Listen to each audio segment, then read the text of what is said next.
we know that the partial derivative of a function of two variables f of xy with respect to x is finding the rate of change of the function values when x values changes, when y values is kept at fixed.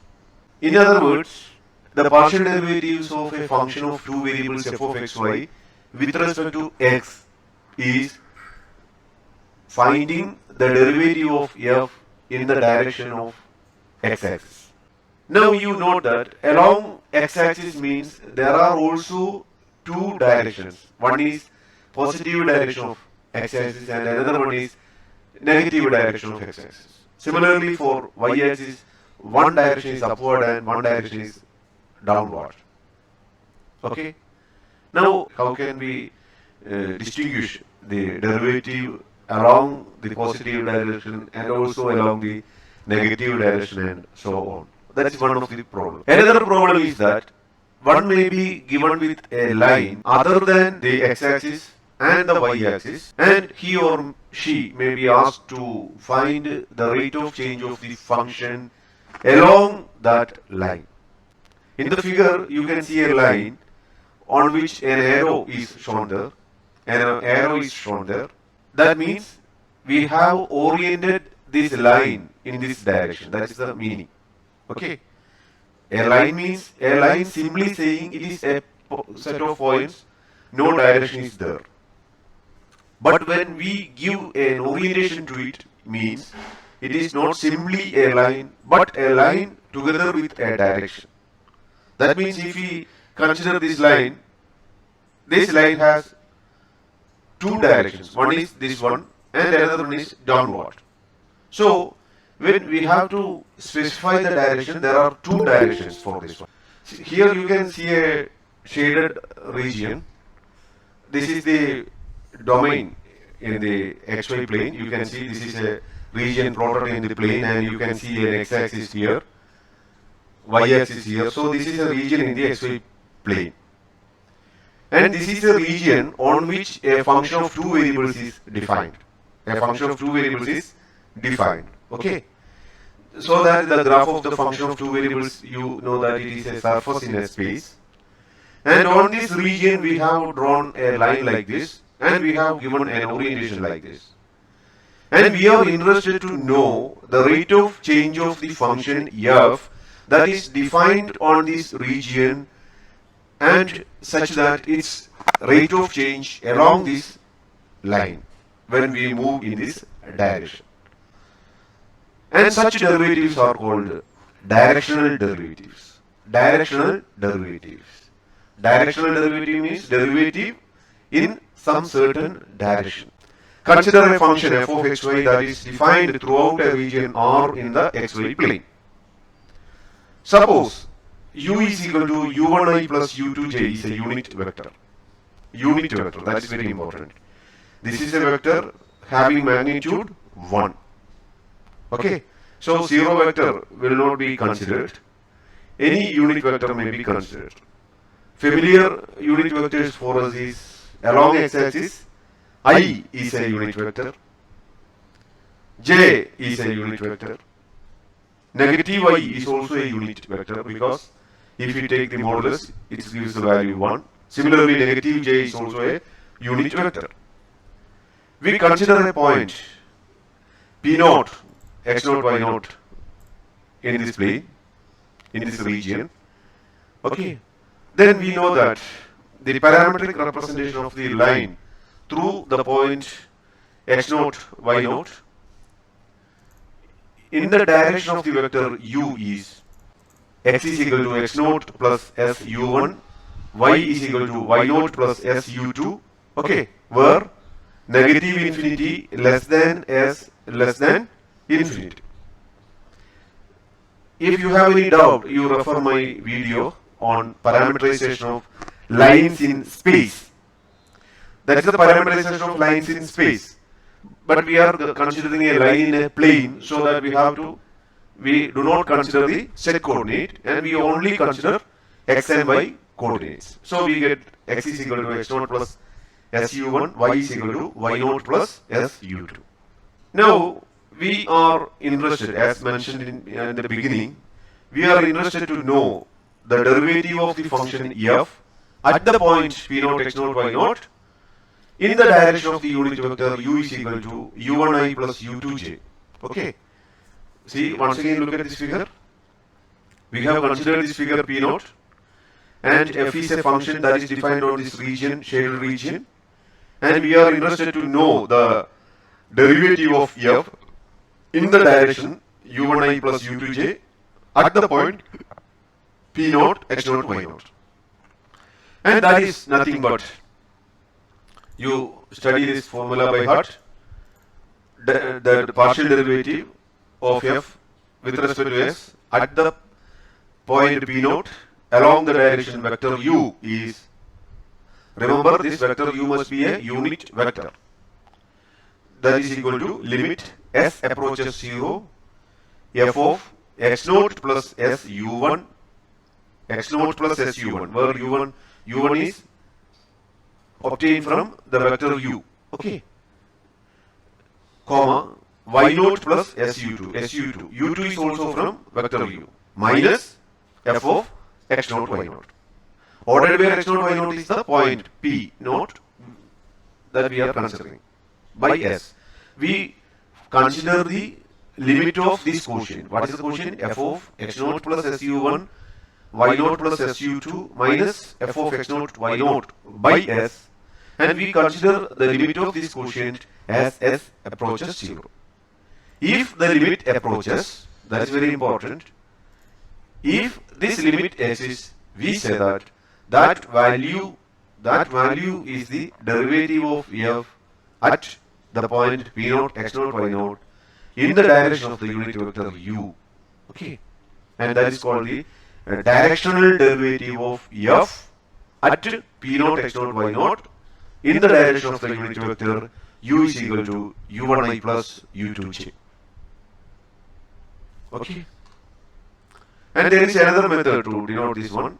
One method is writing like this, df by ds u p naught. That is one way to denote the directional derivative of f at p naught in the direction of u. And another way is, in some textbooks, we follow this notation, du u here, vector u here, unit vector u here, f, we put a bracket like this, and p naught is placed outside. Okay, there are two ways of notations. Now let us do some problems.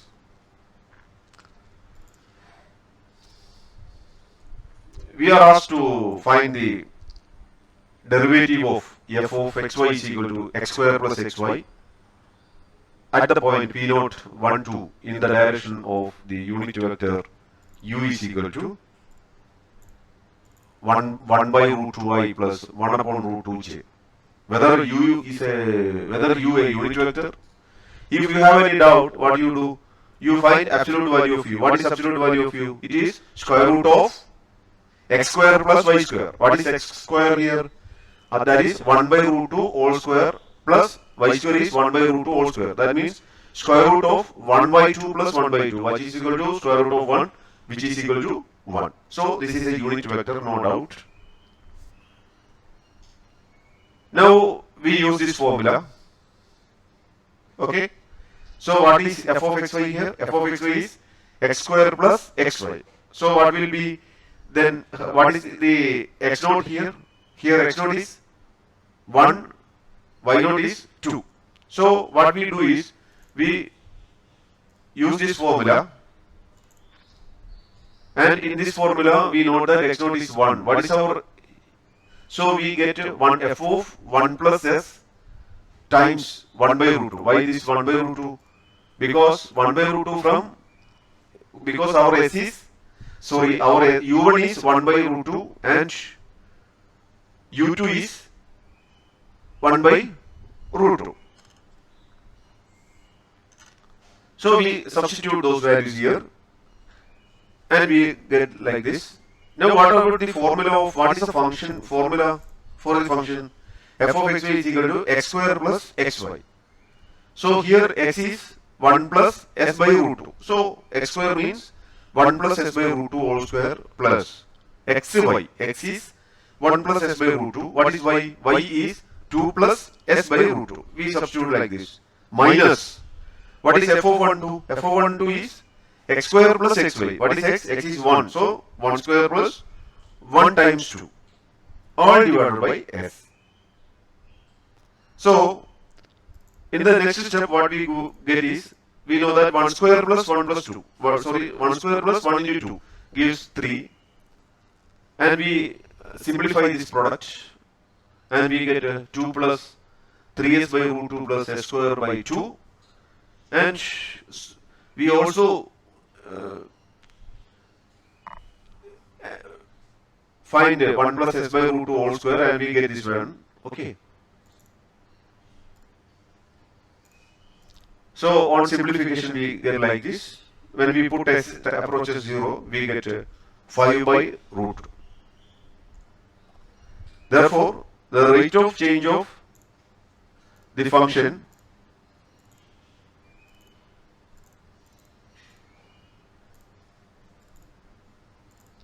at the point u is this one, 5 by root 2.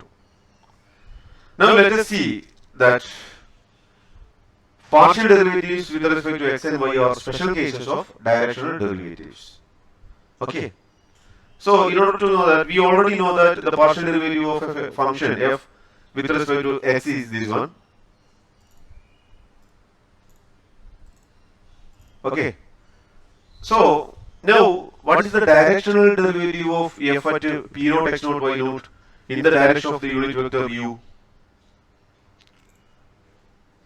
U is equal to y. U is equal to y means the positive direction of x-axis. U is equal to y is a unit vector in the positive direction of x-axis. In the positive direction of x-axis. So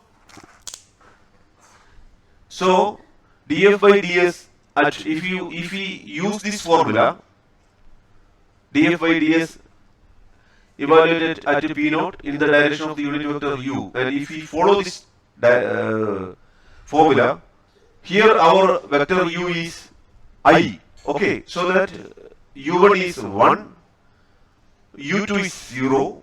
So we simply get limit s approaches 0 of f of x naught plus s y naught minus f of x naught y naught by s. That is the reason why we get this one. Okay. That means,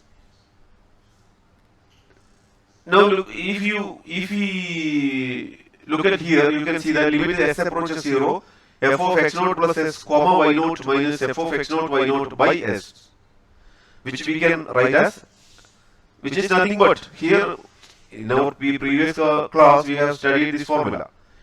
Instead of h here there is s. So this is nothing but del f by del x. So the directional derivative of a function in the direction of the unit vector I is nothing but the partial derivative of f with respect to x. Okay. Similarly, by considering the directional derivative of the unit vector u is equal to j in the direction of the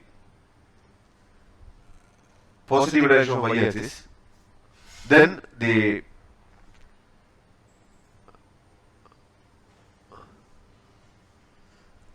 directional derivative with respect to j at the point is nothing but del f by del y. So you can verify this one. Okay. Now we introduce a new definition. It is the definition of gradient vector or gradient. See, here f of xy is a scalar valued function. It never gives a vector, but associated with the scalar valued function f of xy, there is a vector valued function, and that is nothing but gradient vector. Gradient vector. And this gradient vector is defined by delta. We know the Greek letter delta. and then that capital delta is inverted. This is inverted capital delta, inverted Greek letter capital delta, and this is called del or nebula in some textbooks, but hereinafter we refer it as del. So this is del f, okay, at p naught, del f at p naught, and that is nothing but partial derivative of f with respect to x, that is del f by del x evaluated at x naught y naught I, plus second one is del f by del y evaluated at x naught y naught j. Yes. So if we are given with an f of xy, how to find the gradient vector?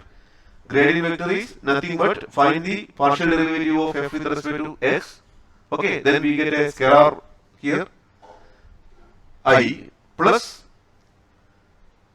find the derivative of f with respect to y, partial derivative of f with respect to y, j.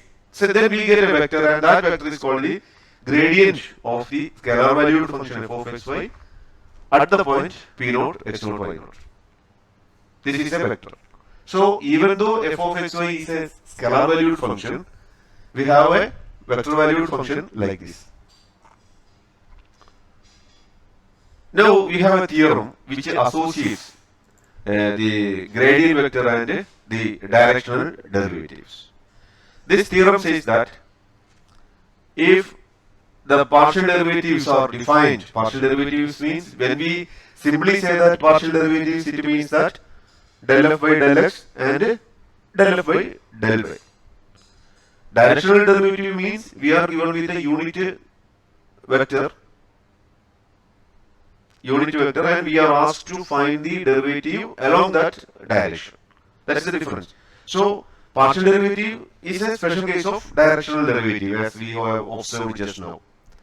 So here there is a theorem which associates the directional derivative of f at the point p naught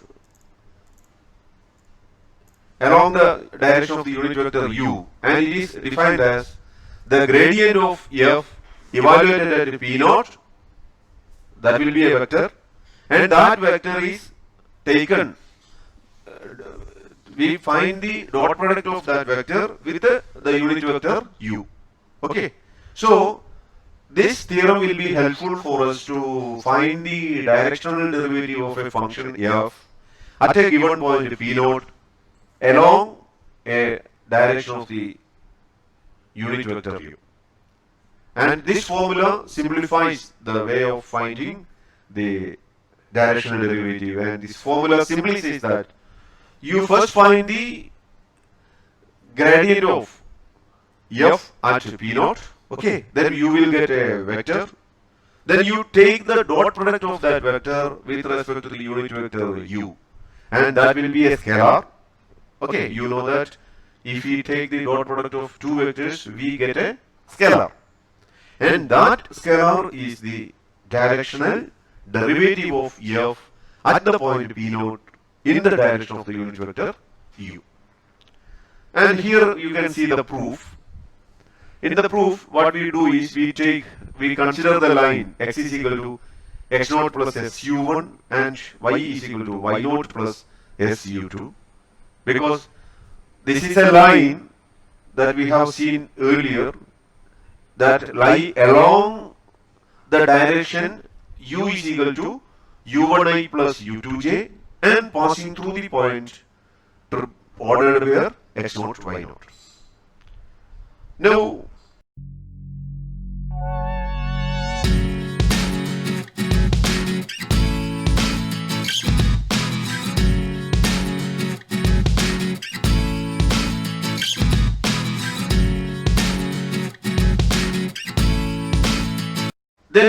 it can be seen that del f by del s, what is del f by del s?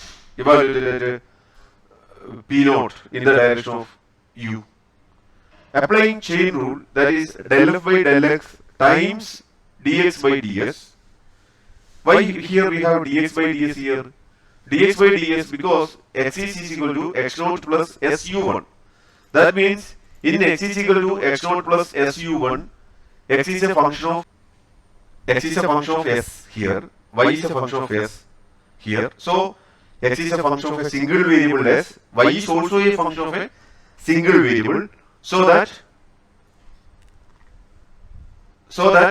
dx by ds and dy by ds are ordinary derivatives. There is no need for us to consider a partial derivative. Simply take the ordinary derivative. How can we apply chain rule here? Because our f is a function of two variables, x and y. Okay, x and y. F of x, y, where x and y are functions of s.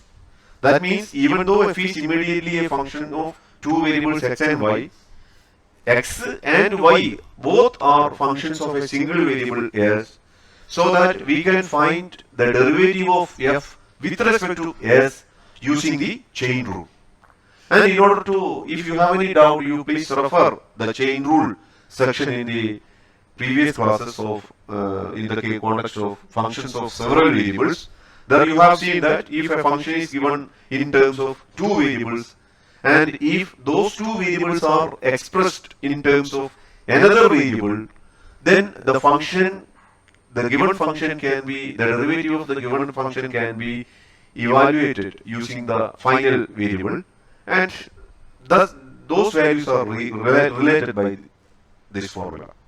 There are so many chain rule formulas, okay, and I suggest you to refer all those things.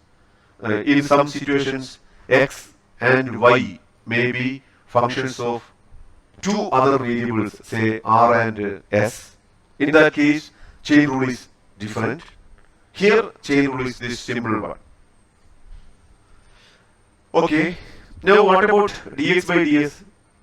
X is equal to x naught plus s u1. Okay, so what about dx by ds? Dx by ds is derivative of x naught plus derivative of s u1. What is derivative of x naught with respect to x? That is 0, because x naught is a constant. Now what about the d by dx of su1? D by dx of su1 is u1 times dx by ds, and that is equal to, what is ds by ds? Ds by ds is 1, so we end up with u1. Similarly, in the case of y, we find dy by ds. Dy by ds is equal to dy naught by ds plus d by ds of su2. What is dy naught by ds? Y naught is a constant, so dy naught by ds is equal to 0. And the second one is u2 is a constant, so u2 times ds by ds. Ds by ds is again 1, so we end up with u2. So we get this one.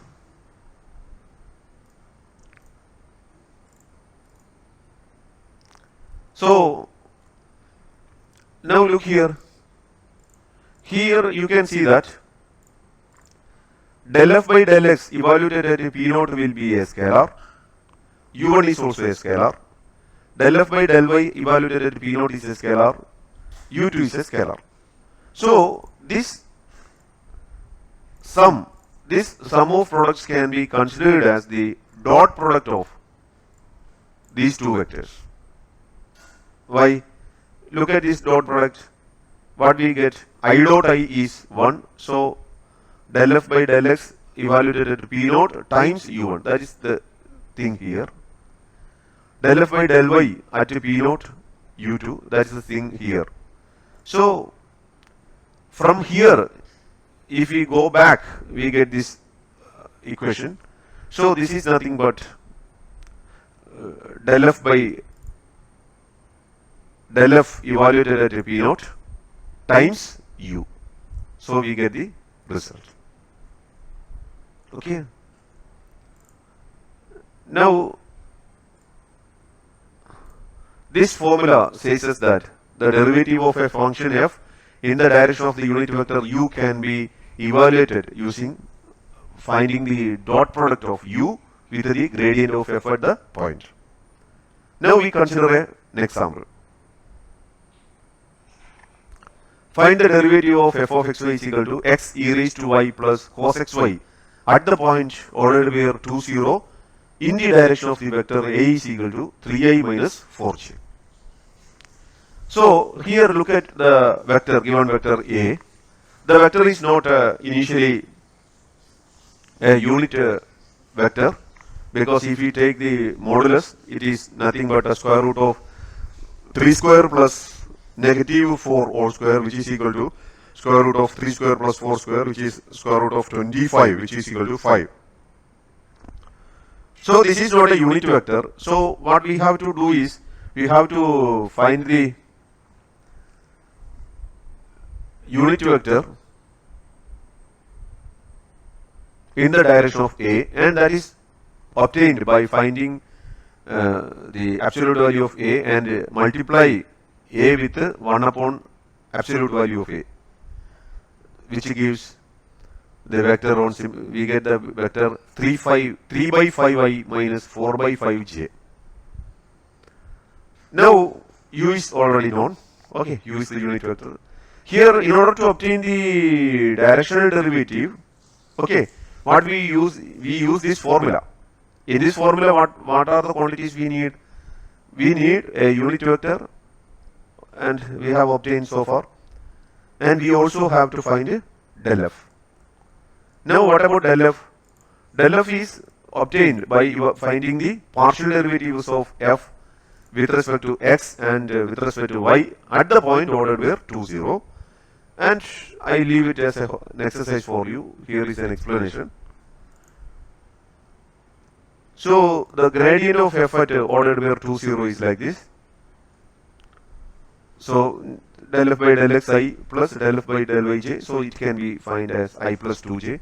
So by the theorem, what is the directional derivative? Directional derivative is the dot product of the above two vectors, and you can simplify it as negative 1. Now we discuss some properties of directional derivatives. We know that the directional derivative is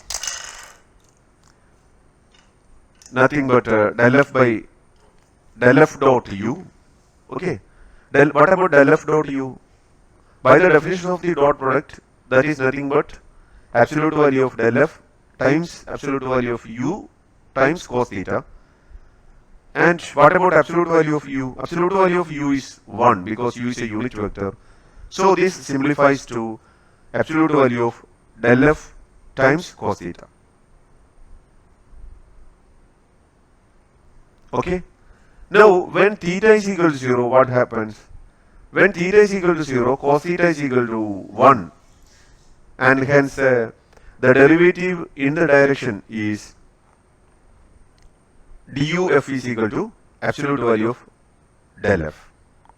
That means at each point P in its domain, f increases most rapidly in the direction of the gradient vector del f at P naught. At each point P in the domain, f increases. That means del f, the directional derivative is most rapidly changes when we have the unit vector u along the direction of the gradient vector grad f. Similarly, f decreases most rapidly in the direction of negative del f. That is when theta is equal to pi. Why? Because when theta is equal to pi here, what happens? Cos theta becomes cos pi becomes negative. So the directional derivative becomes negative of absolute value of del f. So the directional derivative is decreasing in the maximum decrease happens when we have the unit vector in the direction opposite to that of grad f, and the direction opposite to grad f is negative grad f. When theta is equal to pi by 2, what happens? When theta is equal to pi by 2, cos pi by 2 is nothing but 0. That means when theta is equal to pi by 2, there is no change. That is, any direction u orthogonal to the gradient is a direction of 0 change in f. That means if we move in a direction that is orthogonal to the direction of the gradient of f, then the function will have no change. No change will be there in the function value.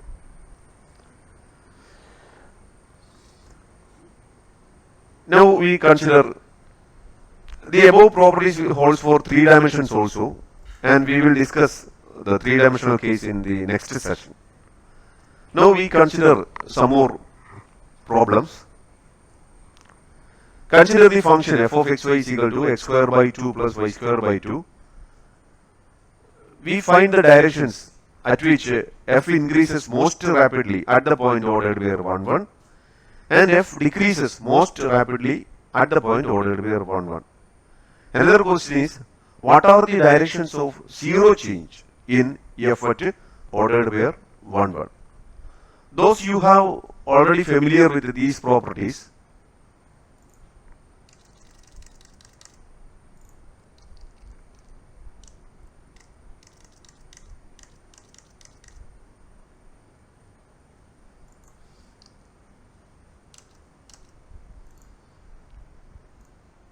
they can easily do these problems.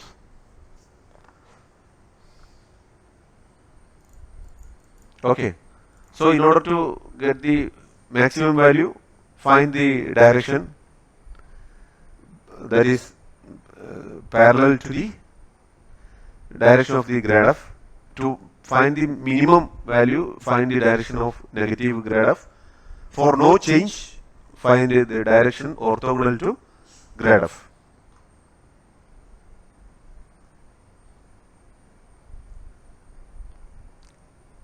Now consider this example.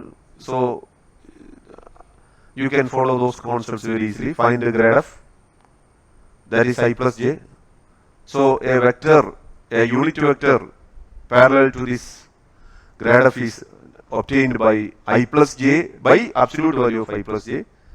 And on simplification it is nothing but 1 by root 2i plus 1 by root 2j.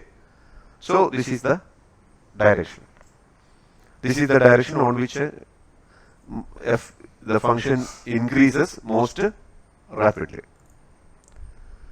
And at the same time, to find the function decreases most rapidly, we find a negative del f that is obtained by simply putting negative symbol here. So we get a negative u, which is equal to negative 1 by root 2i minus 1 by root 2j. Negative direction of no change means it is a vector orthogonal to del f. In order to obtain the direction orthogonal to del f, what we do? We suppose the vector that is orthogonal to del f is xi plus yj. Okay. Since we have assumed that n is orthogonal to u, n dot u must be 0. N dot u must be 0. Some students will have doubt why we have taken u here instead of del f, because we are asked to find the vector, unit vector that is orthogonal to del f. There is no chance of doubt because del f and u are parallel vectors. U is a unit vector in the direction of del f. So in order to obtain a vector normal to del f, it is enough to obtain the vector normal to u. That is the thing. So we find n dot u. What is n? N is xi plus yj. U is already obtained. Okay, simplify this one. By looking here, you can simply take x is equal to negative 1 by root 2 and y is equal to 1 by root 2, so that this equation is satisfied. Then this will be a unit vector. You have to check in some situations. These two are two normal vectors on which f has no change. Another question is this.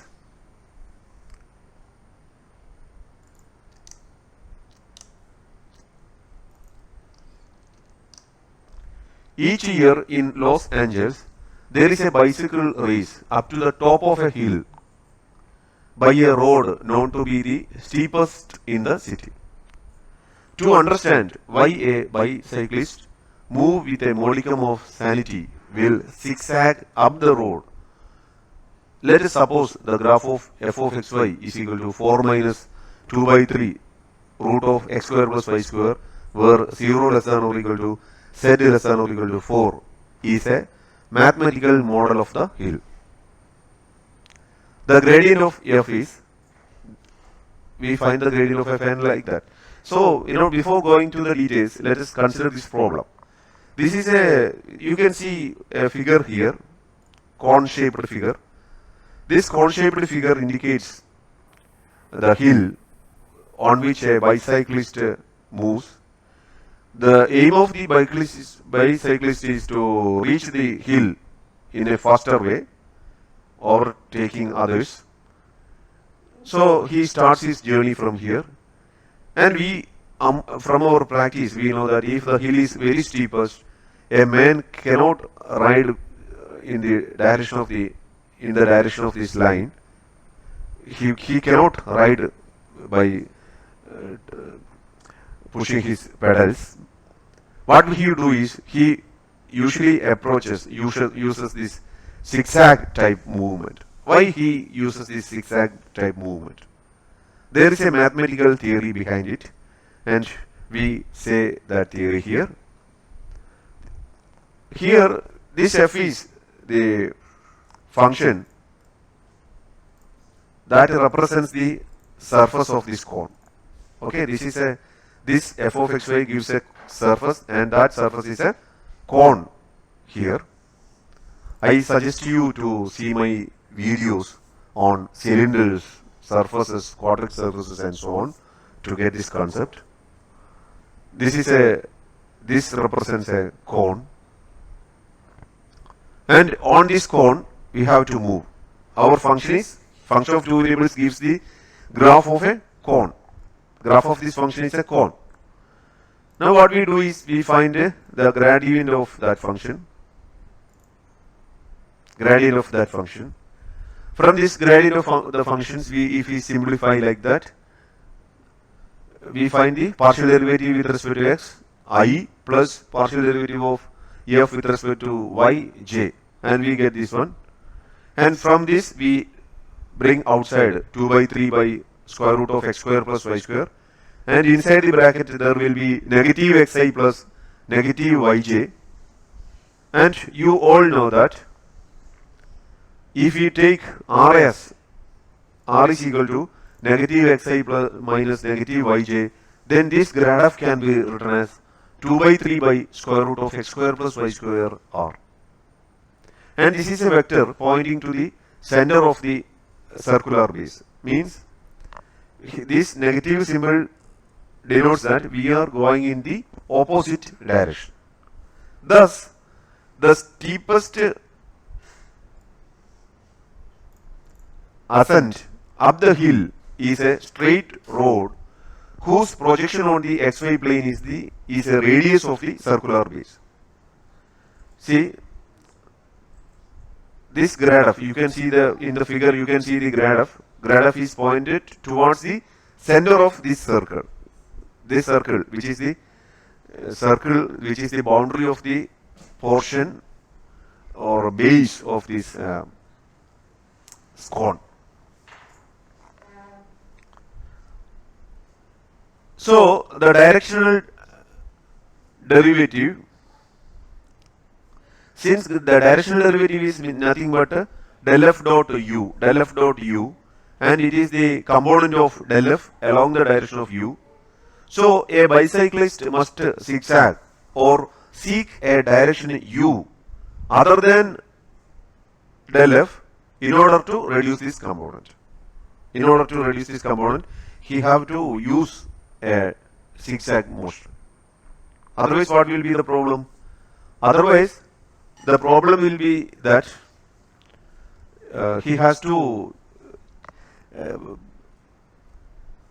the rate of change of f will be larger in the direction of del f. What is the direction? Direction towards the center. So if he move along this line, he has to apply more force on the pedals to climb. So if he bicycle for a long ride, it will be a tiresome job. So what he do is he takes the zigzag motion. അതായത് ഒരു കുന്ന് നേരെ നമുക്ക് കയറാൻ പറ്റില്ല. ആ നേരെ കയറാൻ ബുദ്ധിമുട്ടാവുമ്പോൾ നമ്മൾ എന്ത് ചെയ്യുന്നു, ഒന്ന് വളച്ചാണ് നമ്മൾ വലിയ കുന്നുകൾ കയറുക. ആ വളച്ച് കയറാനുള്ള കാരണം എന്താണ്? വളച്ച് കയറിയില്ല എങ്കിൽ അയാൾക്ക് ഈ കുന്നിന്റെ ഒരു പോയിന്റിൽ നിന്നും തൊട്ട് മുകളിലുള്ള പോയിന്റിലേക്ക് എത്താൻ നല്ലവണ്ണം ഫോഴ്സ് അപ്ലൈ ചെയ്യേണ്ടി വരും. കാരണം പെട്ടെന്നാണ് എഫ് ചേഞ്ച് ചെയ്യുന്നത്, ഫംഗ്ഷൻ വാല്യൂ ചേഞ്ച് ചെയ്യുന്നത്. ഫംഗ്ഷൻ ചേഞ്ച് ചെയ്യുക എന്ന് പറയുന്നത് ഇവിടുത്തെ കേസിൽ എന്താണ്? ഇവിടുത്തെ എഫ് ഓഫ് എക്സ് വൈ എന്താണ് ഈ വാല്യൂ ചെയ്യുന്നത്? ഹൈറ്റ് ആണ്. നമ്മൾ പുറപ്പെടുന്ന സ്ഥലത്ത് നിന്നുള്ള ഹൈറ്റ് ആണ് എഫ് ഓഫ് എക്സ് വൈ എന്നുള്ള വാല്യൂ നൽകുന്നത്. അപ്പോ നമ്മൾ ഒരു സ്ഥലത്ത് നിന്നും തൊട്ടടുത്ത ഉയർന്ന സ്ഥലത്തേക്ക് പെട്ടെന്ന് എത്തണമെന്ന് വിചാരിച്ചു കഴിഞ്ഞാൽ നമുക്ക് എന്ത് വേണം? എഫ് പെട്ടെന്ന് അബ്രപ്റ്റ് ചേഞ്ച് ആണ് വരുന്നത്. അപ്പൊ നമുക്ക് ധാരാളം ഫോഴ്സ് അപ്ലൈ ചെയ്യണം. അപ്പൊ നമ്മൾ എന്ത് ചെയ്യുന്നു? പൊതുവെ കുന്ന് കയറി സൈക്കിൾ ഓടിച്ചിട്ടുള്ളവർക്ക് പരിചയം ഉണ്ടാവും. നമ്മൾ എന്ത് ചെയ്യും? ഒരു വലിയ കുന്ന് കയറുമ്പോൾ കുറച്ച് ഇടത്തോട്ട് തിരിച്ച്, കുറച്ച് കഴിയുമ്പോൾ വലത്തോട്ട് തിരിഞ്ഞ്, പിന്നെ വീണ്ടും ഇടത്തോട്ട് തിരിഞ്ഞ്, വലത്തോട്ട് തിരിഞ്ഞ്, അങ്ങനെ ലെഫ്റ്റ് റൈറ്റ് തിരിഞ്ഞും ഇടത്തോട്ടും വലത്തോട്ടും തിരിഞ്ഞാണ് നമ്മൾ കുന്ന് കയറി പോകുന്നത്. അതേസമയത്ത് നേരെ ഒരാൾ കുന്ന് കയറുക എന്ന് പറയുന്നത് പ്രായോഗികമല്ല. അതേസമയത്ത് ഒരു മോട്ടോർ സൈക്കിളാണ് നമ്മൾ ഓടിക്കുന്നുണ്ടെങ്കിൽ നമുക്ക് പ്രശ്നമില്ല. കാരണം അത്രയും ഫോഴ്സ് നമുക്ക് അപ്ലൈ ചെയ്യാനും പറ്റും. ആ കുന്ന് സുഖമായിട്ട് സ്ട്രെയിറ്റ് ലൈൻ ആണെങ്കിലും സ്ട്രെയിറ്റ് ലൈൻ ആയിട്ട് അത് കയറും. പക്ഷെ ബൈസൈക്കിൾ ഉപയോഗിച്ചുകൊണ്ട് നമുക്ക് കയറാൻ പറ്റില്ല. അങ്ങനെ കയറുമ്പോൾ പെട്ടെന്ന് എഫ് ചേഞ്ച് ചെയ്യുന്നു എന്നുള്ളത് കൊണ്ട് വളരെ വേഗത്തിലാണ് ഫാസ്റ്റ് ചേഞ്ച് ഉണ്ടാകുന്നത്.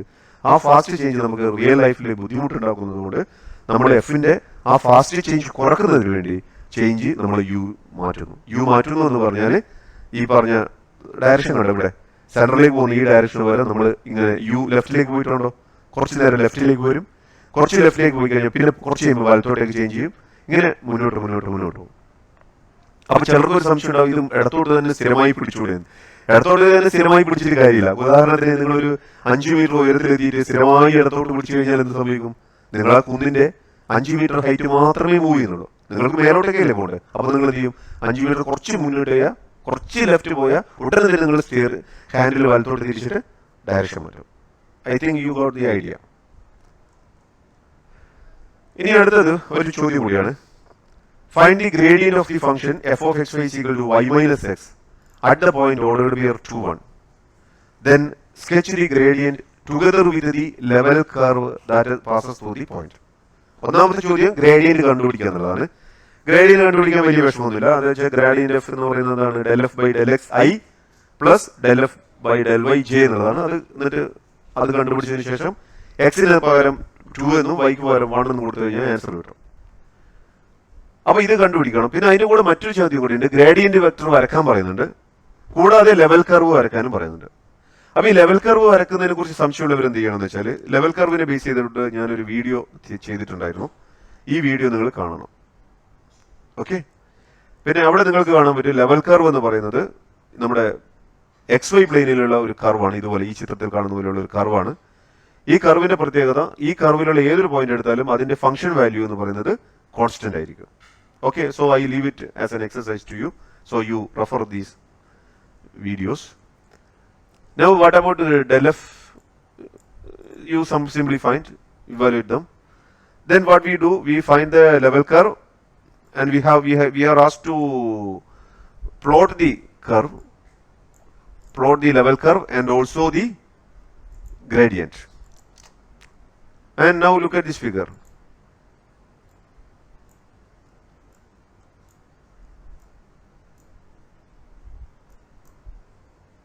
In the figure you can see that ordered where 2, 1 is marked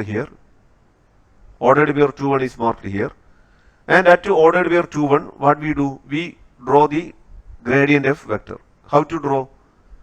This is negative I plus j. Negative I plus j means x component is -1. So what we do is, from ordered where 2, 1, we move 1 unit on the opposite direction of x-axis, and we reach here. Then we look at the y component. Y component is 1. 1 means we have to move in the positive direction, so we move in this direction. So from here to here, we will reach here. So what we do is, we take this point as the initial point and this point as the terminal point and draw this vector. This vector is the gradient f vector at the point ordered where 2, 1. Now, how to obtain level curve at the point ordered where 2, 1? Level curve at ordered where 2, 1 is the graph of the function f of xy is equal to 1. F of xy is equal to 1. What is f of xy? F of xy is equal to y minus x. How we can say that this f of xy is equal to 1 is the level curve? How this 1 appears? This 1 appears because at ordered where 2, 1. So this is f of xy is equal to negative 1 and this is the level curve. So y minus x is equal to negative 1 is the level curve. This is the straight line, y minus x is equal to negative 1. Okay. So let me wind up this session. So you do all these exercise. Okay, thank you. We will see again.